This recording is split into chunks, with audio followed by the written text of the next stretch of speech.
नमस्कार, आप देख रहे हैं YouTube channel study centre for GS तथा आप लोगों को बहुत बहुत स्वागत है दोस्तों हमारे यूट्यूब चैनल में। और आज हम पढ़ने वाले हैं निपात। निपात क्या होता है? ये एक ऐसा हिंदी का टॉपिक है जिसे लड़के बहुत कम पढ़ते हैं। जो बच्चे होते हैं ना वो बहुत कम पढ़ते हैं। उनको मतलब कितने को तो अभी ये भी नहीं पता होगा कि हिंदी में निपात नाम का कोई भी चैप्टर है या फिर सिलेबस में मतलब इस टाइप से जोड़ा गया है, क्योंकि वो निपात कोई पढ़ाता भी नहीं है। प्लस उसके बाद बच्चे इन पे फोकस भी नहीं करते, इसकी चर्चा नहीं होती। संज्ञा, सर्वनाम, संधि, हिंदी में यही सब टॉपिक तो फेमस है। पर्यायवाची हो गया, विलोम शब्द, इसके अलावा ये सब निपात को कोई समझता ही नहीं। बट इससे भी एग्जाम्स में क्वेश्चंस पूछ देता है, 1-2 नंबर तो पूछ ही देता है। और हालांकि ये आसान होते हैं, बट क्या होता है ना कि इसमें अगर बच्चे नहीं पढ़े होते हैं, ज़रा सा कभी अगर जो नहीं पढ़ा होता तो इसमें गलत कराते हैं। तो आइए शुरुआत करते हैं। छोटी सी वीडियो है, आपका 1-2 नंबर अगर आप कंफर्म करना चाहते हो तो देख लीजिए पूरी वीडियो, ठीक है। और इसके पहले दोस्तों हमने हिंदी की बहुत अच्छे मतलब टॉपिक कवर किया है बहुत अच्छे ढंग से। अगर आप लोगों ने वो वीडियो नहीं देखी तो जा करके देख लीजिएगा। हमने काल हो गया, कारक हो गया, हिंदी बोली भाषा ये सब हमने सब कुछ देख लिया है। तो बहुत ही अच्छे ढंग से और बहुत विस्तृत ढंग से किए हैं। अगर देखना चाहते हैं तो प्लीज़ जा करके पहले उसको वीडियो को देख लीजिए। आइए देखते हैं निपात के बारे में। इसकी परिभाषा देखिए, जो अव्यय किसी शब्द या पद के बाद जुड़कर उसके अर्थ में विशेष प्रकार का बल देते हैं उन्हें निपात कहते हैं। मतलब किसी शब्द या पद के बाद जुड़ जाते हैं तो उसमें विशेष बल देते हैं, ठीक है, ध्यान रखिएगा। जैसे तो, भी, तक, साथ, सिर्फ, ये देखिए अविकारी होते हैं। अविकारी मतलब नहीं बदलने वाला। तो, भी, तक, साथ, सिर्फ, इन्हें बदला जा सकता है क्या? नहीं बदला जा सकता। तो को ते कर देंगे? नहीं करेंगे। भी को भे कर देंगे क्या? भो कर देंगे क्या? नहीं ना, भी ही रहेगा। तक को बदला नहीं जा सकता, तक को तके नहीं किया जा सकता। तो ये अपने मूल रूप में रहते हैं। निपात जो होते हैं अपने मूल रूप से दूसरी अवस्था में चेंज ही नहीं हो सकते, इनको बदला ही नहीं जा सकता, जैसे हैं वैसे ही रहेगा, ठीक है। अब इसका उदाहरण देखेंगे। हमने अभी ये बोला कि विशेष प्रकार का बल देते हैं। कैसे विशेष प्रकार का बल देते हैं हम उसको समझेंगे।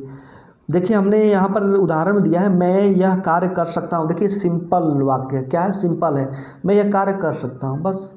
अब इसमें हम निपात जोड़ेंगे, मैं भी यह कार्य कर सकता हूँ। हमने देखिए यहाँ भी लगाया, भी एक निपात है। तो निपात लगाने से अब क्या हुआ? मैं भी यह कार्य कर सकता हूँ। देखिए इसमें विशेष वाला आ गया कि मैं भी यह कार्य कर सकता हूँ। जैसे ही निपात लगाया इसमें विशेष बल हो गया कि नहीं, मैं भी यह कार्य कर सकता हूँ। दूसरा उदाहरण देखिए, श्याम लिख रहा है। अब इसमें हम निपात जोड़ेंगे। श्याम के बाद हमने ही निपात जोड़ा, श्याम ही लिख रहा है। मतलब इसका मतलब कि श्याम ही लिख रहा है, एक विशेष बल की उत्पत्ति होगी इसमें। तो इसको ध्यान रखिएगा। निपात का मतलब ये होता है कि विशेष बल लगाना, विशेष बल देना, ठीक है। निपात में लिंग, वचन, काल, कारक, पुरुष आदि कारण कोई परिवर्तन नहीं होता, हमने देख लिया इसको।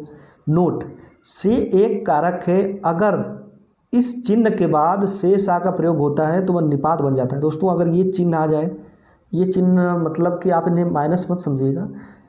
ये हिंदी में विराम चिन्ह होते हैं ना, मतलब विराम चिन्ह के बारे में अभी हम लोग पढ़ेंगे, ठीक है, बहुत अच्छे ढंग से पढ़ेंगे। तो उसमें कई प्रकार के चिन्ह होते हैं। इस तरह से जो होते हैं निर्देशक चिन्ह हो गए, संयोजक चिन्ह हो गए, ये सब एक ही जैसे दिखते हैं, लेकिन उसमें क्या अंतर है हम देखेंगे उसके बारे में। तो ध्यान रखिएगा, अगर इस चिन्ह के बाद से सा का प्रयोग होता है तो वह निपात बन जाता है, ठीक है। अब निपात के हम प्रकार देखेंगे। निपात के कितने प्रकार होते हैं? हालांकि वैसे निपात के प्रकार जो होते हैं 9 माने जाते हैं, लेकिन उसके अलावा भी होते हैं, ठीक है। आइए शुरू करते हैं। स्वीकृति बोधक। स्वीकृति बोधक में क्या होता है? इसमें देखिए हाँ, जी, जी हाँ, ये सब क्या है? ये स्वीकृति है, स्वीकृति बोधक है। जैसे हमने बोला कि आपने काम कर लिया क्या, तो आपने बोला हाँ, आपने बोला जी कर लिया, जी हाँ कर लिया, तो ये स्वीकृति दिखा रहे हैं, ठीक है, आप अपनी स्वीकृति दे रहे हैं। नकार बोधक। नकार बोधक का मतलब होता है नकारना, ठीक है। जैसे कि हमने बोला तुम्हें अब काम करोगे कि नहीं, तो आपने बोला जी नहीं, या फिर नहीं। तुम जाओगे कि नहीं, नहीं जाएंगे, जी नहीं, नहीं। तो ये नकार बोधक हो गया। निषेधात्मक का होता है कि निषेध, मना करना, ठीक है। ये मत करो, वो मत करो, खाना मत खाओ, गाना मत गाओ, नहाओ मत, ठीक है, जाओ मत, हंसो मत, खेलो मत, पढ़ो मत, लिखो मत। तो ये निषेधात्मक हो गया। प्रश्न बोधक अब तो जानते हैं, क्या, क्यों, कहाँ, कैसे, ठीक है। उसके बाद आता है विस्मयादि बोधक। विस्मयादि बोधक का मतलब होता है कि कुछ मतलब थोड़ा सा उसमें आश्चर्य वाली बातें करना, ठीक है। आश्चर्य बोले तो मतलब कि सहसा एकाएक ऐसी कुछ मतलब घटनाएं हो जाना, उस टाइप से। विस्मयादि बोधक में देखिए जैसे क्या हो गया, काश हो गया। अब यहाँ पर आपके मन में एक सवाल आ रहा होगा कि सर आपने बोला कि क्या जो है ये तो प्रश्न बोधक है, और विस्मयादि बोधक में फिर क्या कैसे आ गया। तो दोस्तों हम हिंदी जो होती है, पहले बता दूं, हिंदी जो होती है भाव के अनुसार चलती है। कैसे? भाव के अनुसार, उसमें भाव जैसा निकलेगा। मतलब कि अगर हम बोल रहे हैं तो कोई ज़रूरी नहीं होता कि क्या बोलने से सिर्फ मतलब वो प्रश्नबोधक ही बन जाएगा, नहीं। क्या बोलने से क्या क्या, कभी कभार ऐसा होता है ना, कोई नॉर्मल वाक्य होता है बट उसके हम भाव के हिसाब से पढ़ेंगे। जो क्या है ये भाव के हिसाब से हम देखेंगे। अभी भी आपको नहीं समझ में आ रहा, हम इसके लिए एक नई वीडियो बनाएंगे जिसमें कि भाव उत्पन्न होते हैं दोस्तों, तो उसको ध्यान रखिएगा, तो उसमें आपको सब कुछ समझ में आ जाएगा। एक्चुअली इसमें थोड़ा विस्तृत से मेरे को समझाना पड़ेगा, इसलिए ये लंबा खींच जाएगा। तो अभी हम निपात पढ़ रहे हैं, तो हम अभी निपात के बारे में देखेंगे। बस इतना आप समझिए कि क्या जो है ना, अगर क्या आ जाए और विस्मय हो उसमें, तो हम उसके भाव के हिसाब से पूछेंगे, भाव के हिसाब से देखेंगे। काश हो गया, काश यार वह मेरे को मिल जाती, होता है ना ऐसा।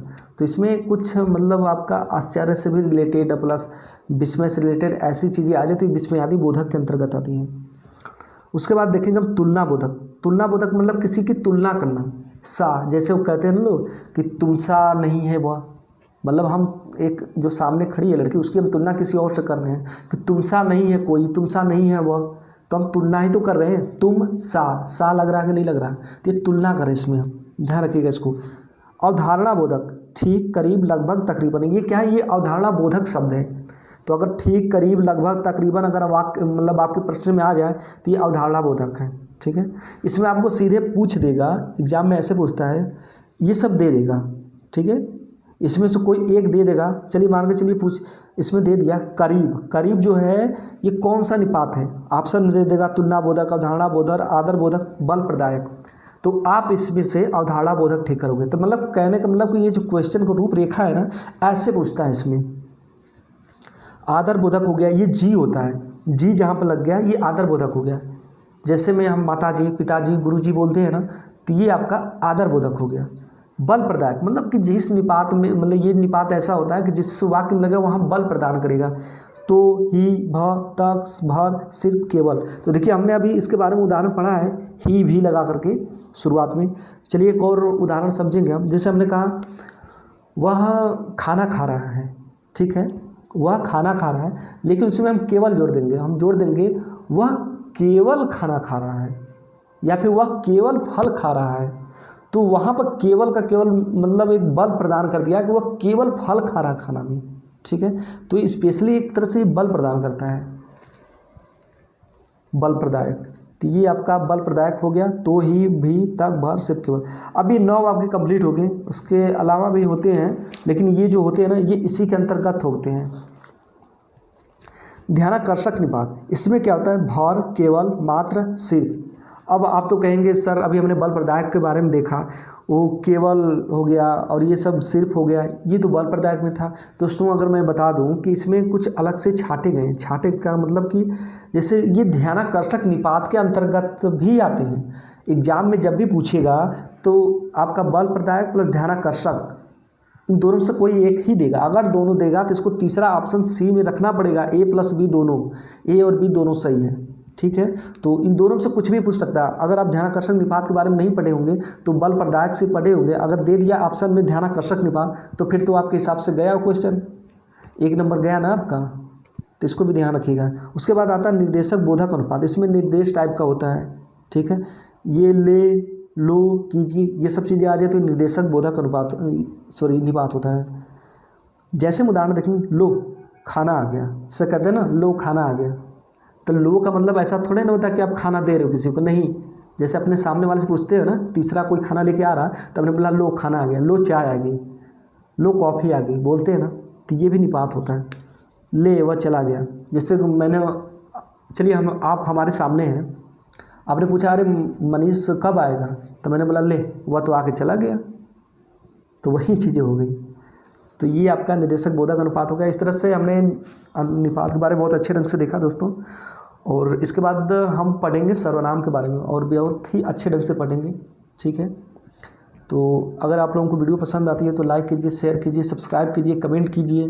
पसंद नहीं आती है तो कीबोर्ड तोड़ दीजिए डिसलाइक का मारकर। ठीक है, नमस्कार।